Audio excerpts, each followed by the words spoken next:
Coucou frères et sœurs, que la paix demeure sur vous.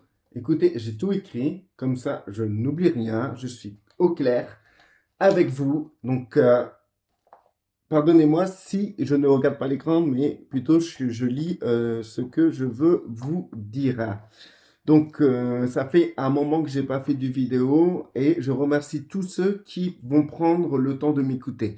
Donc, cette vidéo est juste une introduction de futures vidéos.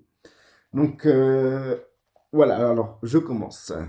Nous devons avoir les réflexions qui correspondent à notre monde. C'est-à-dire, en fait, si vous voulez, frères et sœurs, aujourd'hui, avec tout ce qui se passe, avec tous les réseaux sociaux, les informations, les guerres, etc., euh, en tant que pour mettre Yeshua, Jésus-Christ, et en tant que chrétien, et tous les gens que je connais qui font partie d'une religion quelconque, pareil, on est tous absorbés par ça et on a des réflexions qui correspondent plus à des gens lambda du monde que des réflexions qui correspondent plus au monde ou au royaume que nous servons. Moi, je sers Yeshua, mes réflexions doivent tourner autour de lui et mes réflexions doivent le refléter au plus. Mais les réflexions qu'on a aujourd'hui ressemblent plus à des réflexions de personnes qui n'ont pas de maître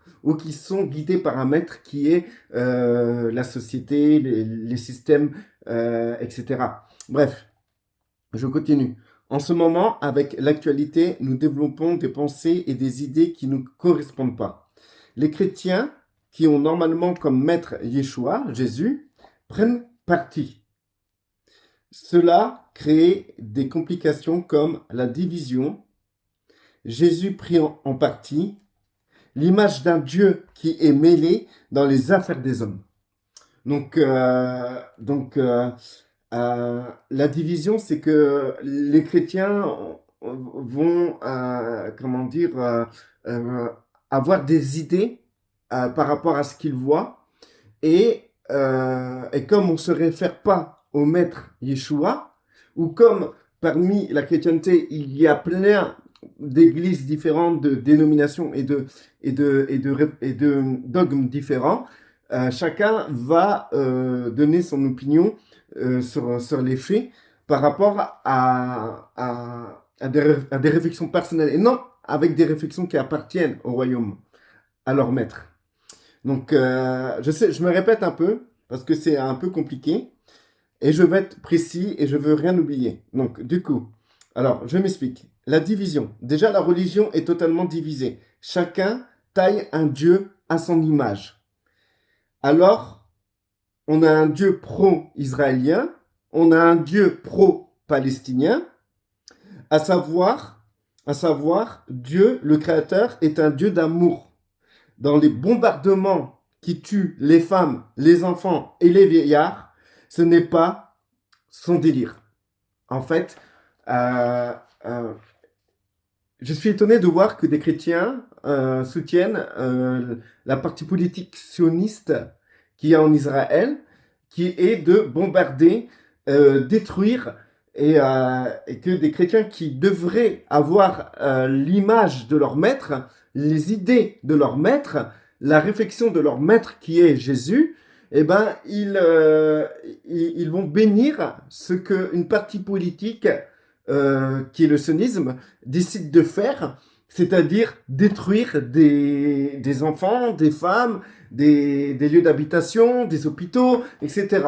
Un chrétien qui soutient ça, je pense clairement qu'il s'est égaré dans sa voie, qui est celui d'être un disciple de Jésus-Christ.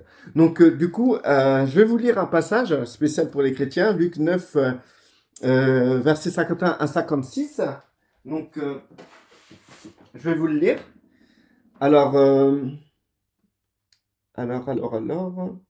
alors, lorsque approchèrent les jours où il devait être enlevé du monde, Jésus prit la décision de se rendre à Jérusalem. Il envoya devant lui des messagers qui se mirent en route et entrèrent dans un village samaritain pour lui préparer un logement. Mais on refusa de l'accueillir parce qu'il se dirigeait vers Jérusalem. Voyant cela, ses disciples, Jacques et Jean, dirent, Seigneur, veux-tu que nous ordonnions au feu de descendre du ciel et de les consumer? Savoir que le feu qui descend du ciel et de les consumer, c'est comme si, genre, ils pensent que Dieu est capable de faire descendre du feu du ciel et consumer des êtres qui ont rejeté l'envoyé de Dieu. Tu comprends ce que vous comprenez? C'est quand même un acte grave de rejeter l'envoyé de Dieu et de ne pas le laisser crécher quelque part. Et Jacques et Jean, ils pensent réellement que c'est légitime de dire comme ça, oui, Dieu, est-ce qu'on peut demander à Dieu de les punir? Est-ce que c'est de détruire ces êtres? Et, et Jésus répond comme ça. Jésus se tourna vers eux et leur adressa des reproches en disant, vous ne savez pas de quel esprit vous êtes animés. Vous ne savez pas de quel esprit vous êtes animés. En effet, le Fils de l'homme n'est pas venu pour perdre les âmes des hommes, écoutez bien, mais pour les sauver. Et ils allèrent dans un autre village. Donc déjà là, c'est tout résumé. Dire que c'est la volonté de Dieu que les sionistes bombardent la Palestine, que c'est écrit, que c'est la volonté de Dieu, et que les sionistes n'ont pas à se laisser faire, en tant que chrétien, ça arrivait au point de ce que Jésus dit de Jacques et Jean. C'est-à-dire, vous ne savez pas de quel esprit vous êtes animés. Donc tous les chrétiens là qui encouragent que le feu descende sur la Palestine, qui prient et qui bénissent Israël pour cela, vous ne savez pas de quel esprit vous êtes animés, parce que ça correspond absolument pas à votre maître Yeshua, ça correspond pas à Jésus-Christ, absolument pas, parce que lui, il a dit, il est venu, je lis, il est, en effet, le Fils de l'homme n'est pas venu pour perdre les âmes, il n'est pas venu pour perdre les Palestiniens, les âmes des Palestiniens, mais pour les sauver. Donc du coup, et là c'était des Samaritains, donc c'était des personnes qui étaient en concurrence avec les Juifs, qui avaient un problème avec les Juifs. Et là, les Palestiniens ont un problème avec les Juifs. Ils sont en concurrence avec les Juifs. Mais le fait de demander que le feu descende sur les Samaritains, comme sur les Palestiniens, c'est d'être animé d'un esprit de guerre. Et cet esprit de guerre n'est pas comment dire, l'esprit qui a animé notre Maître Jésus-Christ. Et si nous sommes disciples de Jésus-Christ, il est normal, tout à fait normal, que nous ne désirions pas que le feu descende détruire la Palestine, mais il est normal que nous souhaitons plutôt que le salut tombe sur la Palestine et sur les Juifs, sur les Israéliens. Donc je vais continuer. Alors, je disais qu'on a aussi un dieu pro-russe aujourd'hui, on a aussi un dieu pro-ukrainien, on a un dieu musulman, on a un dieu juif, on a un dieu chrétien, on a un dieu de je sais pas quoi. Alors je parle de moi là, je n'ai aucun de ces dieux qui se proclament d'une religion. Alors, je n'ai aucun de ces dieux-là. Moi, le Dieu en qui je crois n'a pas de religion. Il n'est pas chrétien, il n'est pas juif, il n'est pas musulman.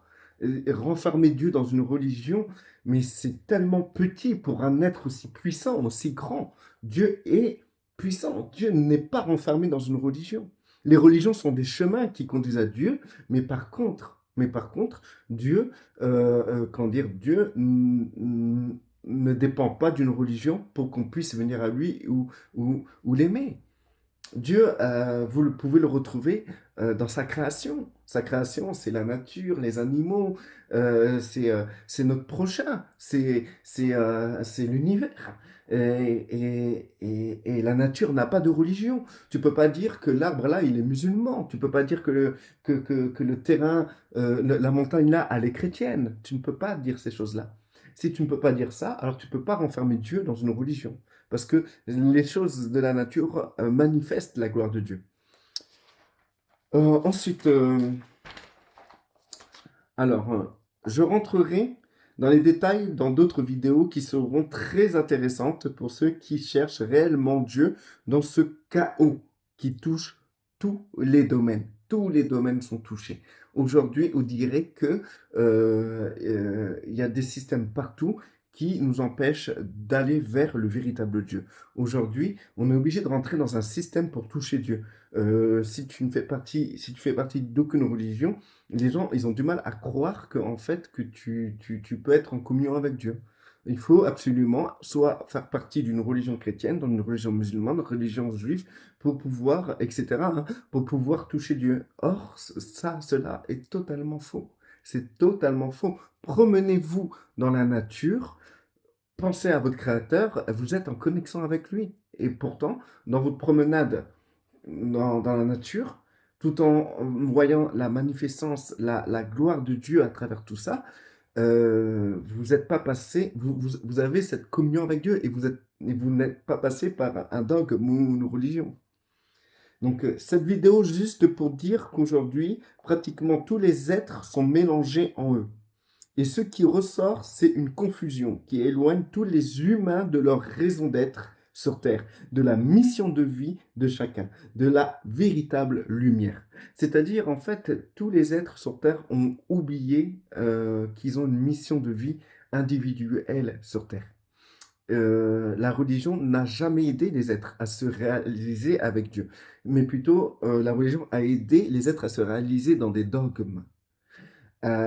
Jésus lui-même, quand il était sur terre, il a rejeté la religion juive. Il a condamné le système religieux juif.